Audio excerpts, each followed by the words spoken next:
and welcome to this edition of Stony Brook's Newsbreak. I'm George Karatzis. And I'm Mary May. Israeli Prime Minister Benjamin Netanyahu says that Israel has set a date to invade Rafah. The southern Gaza city is where over 1 million displaced Palestinians are seeking refuge from the war that began 6 months ago. The announcement this week comes as Israeli defense forces pull out of areas in southern Gaza, and officials from Israel and Hamas met in Cairo for negotiations. The talks are being mediated by Egypt and Qatar. CIA Director William Burns was also present. Senior Hamas official Ali Baraka said that the group rejects Israel's last ceasefire proposal, saying there has been no progress in the negotiation. The collegiate basketball season has reached its peak with the conclusion of March Madness.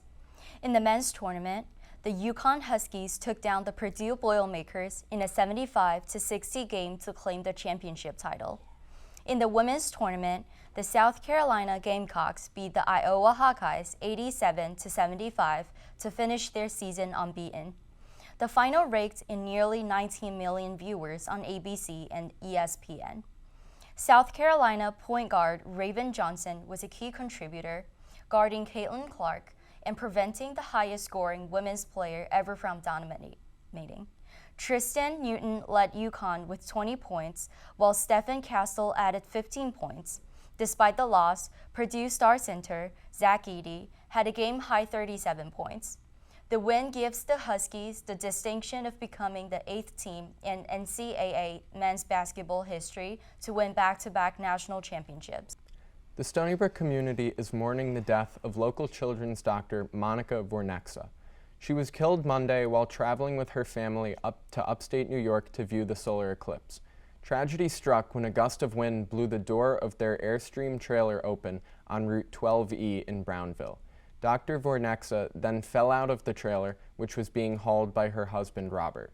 She died at a local hospital. Dr. Vornexa lived in Stony Brook, New York with her family and worked as a pediatrician at the Stony Brook University Hospital. Her colleagues remember her as a kind and dedicated person. This weekend, the Black Women's Association is hosting a banquet and a fashion show.